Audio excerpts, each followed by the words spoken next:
सत्यकाम जाबाल की कथा छांदोग्य उपनिषद से। छांदोग्य उपनिषद में वर्णित सत्यकाम जाबाल की कथा सरलता, सत्यनिष्ठा और आत्मज्ञान की यात्रा की एक प्रेरणादायक कहानी है। यह कथा न केवल ज्ञान के प्रति समर्पण को रेखांकित करती है, बल्कि यह भी सिखाती है कि सत्य की खोज में सामाजिक परंपराएं और उत्पत्ति बाधा नहीं बननी चाहिए।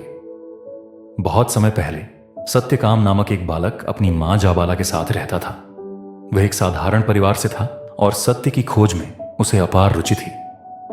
एक दिन उसने अपनी मां से कहा, मां, मैं आरक्षी बनना चाहता हूं। मुझे गुरु के पास जाकर शिक्षा प्राप्त करनी है, लेकिन मुझे यह नहीं पता कि मैं किस गोत्र का हूं। कृपया मुझे बताइए।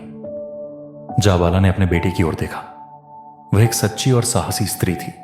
उसने उत्तर दिया, पुत्र, मैं एक सेविका हूं। मैंने तुम्हारे पिता का नाम कभी नहीं जाना, इसलिए मैं तुम्हारा गोत्र नहीं बता सकती। तुम आर्षियों से जाकर यह सत्य ही कहना। अपनी मां के इस निर्देश को आत्मसात कर गौतम महर्षि के आश्रम पहुंचा। आश्रम पहुंचकर उसने हाथ जोड़कर कहा, गुरुदेव, मैं आपसे शिक्षा प्राप्त करना चाहता हूं। गौतम ऋषि ने पूछा, वत्स, तुम किस गोत्र के हो? सत्यकाम ने साहसपूर्वक उत्तर दिया, गुरुदेव, यह मैं नहीं जानता। मेरी मां ने मुझे यह बताया कि मैं एक सेविका का पुत्र हूं। मेरा नाम सत्यकाम है और मेरी मां का नाम जाबाला है। गौतम ऋषि ने सत्यकाम की ईमानदारी से प्रभावित होकर कहा, वत्स, तुमने सत्य बोला है। जो व्यक्ति इतना सत्यनिष्ठ है वही ब्रह्म ज्ञान प्राप्त करने योग्य है। मैं तुम्हें अपने आश्रम में शिक्षा दूंगा। और शिक्षा गौतम महर्षि ने सत्यकाम को 100 गायों के झुंड के साथ जंगल भेजा और कहा, इन गायों की देखभाल करो। जब इनकी संख्या बढ़कर 1000 हो जाए तब तुम लौट आना। सत्यकाम ने गुरु की आज्ञा को सहर्ष स्वीकार कर लिया। जंगल में रहकर सत्यकाम ने गायों की पूरी निष्ठा और समर्पण से देखभाल की। वह अपने कर्तव्यों को ईमानदारी से निभाता और हर परिस्थिति में प्रसन्न रहता। यह समय न केवल उसकी सेवा भावना का प्रमाण था, बल्कि उसके धैर्य और तप का भी। जंगल में रहते हुए सत्यकाम को कई अनुभव हुए। प्रकृति ने उसे अद्भुत ज्ञान प्रदान किया। जब गायों की संख्या 1000 हो गई तो सत्यकाम ने घर लौटने का निश्चय किया। इस दौरान वायस हंस का उपदेश सत्यकाम से हंस ने कहा, हे सत्यकाम, ब्रह्म 4 दिशाओं में व्याप्त है, इसे जानो। यह वायु तत्व के प्रतीक के रूप में ब्रह्म के अनंत स्वरूप को समझाता है।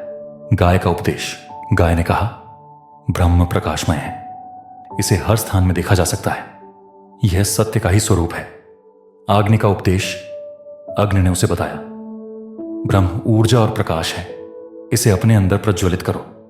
जल का उपदेश, जल ने कहा, ब्रह्म शांति और स्थिरता है, यह सबको जोड़ने वाला तत्व है। इन शिक्षाओं ने सत्यकाम को ब्रह्म के विभिन्न आयामों का गहन ज्ञान दिया। सत्यकाम गौतम ऋषि के आश्रम लौट आया। उसके चेहरे पर एक अनोखा तेज था, जो उसके ज्ञान और साधना का प्रतीक था। गौतम महर्षि ने उसे देखते ही कहा, वत्स, तुम्हारे तप और सत्यनिष्ठा ने तुम्हें ब्रह्म के सत्य स्वरूप का अनुभव करा दिया है। अब तुम्हें और किसी शिक्षा की आवश्यकता नहीं। सत्यकाम जाबाल की यह कथा हमें कई महत्वपूर्ण पाठ सिखाती है। सत्य की खोज में सबसे महत्वपूर्ण है सत्यनिष्ठा। सत्यकाम का ईमानदार स्वभाव उसे ब्रह्म ज्ञान की ओर ले गया। जाति या गोत्र नहीं, गुण महत्वपूर्ण है। यह कथा दिखाती है कि ज्ञान और आध्यात्मिकता की प्राप्ति के लिए जन्म की नहीं, बल्कि गुणों और कर्मों की आवश्यकता होती है। ब्रह्म का अनुभव प्रकृति के माध्यम से भी किया जा सकता है। हर तत्व ब्रह्म के एक पहलू को दर्शाता है। सत्यकाम ने गायों की सेवा करके न केवल धैर्य सीखा, बल्कि अपने कर्तव्यों के प्रति समर्पण भी। यह हमें सिखाता है कि सेवा और तप से आत्मा को शुद्ध किया जा सकता है। सत्यकाम जाबाल की यह कथा सरल लेकिन गहरी दार्शनिक शिक्षाओं से परिपूर्ण है। यह हमें यह समझने में मदद करती है कि सत्य, तप और ईमानदारी से जीवन जीने वाला व्यक्ति किसी भी परिस्थिति में आत्मज्ञान प्राप्त कर सकता है। यह कहानी आज भी हर व्यक्ति के लिए प्रेरणा का स्रोत है।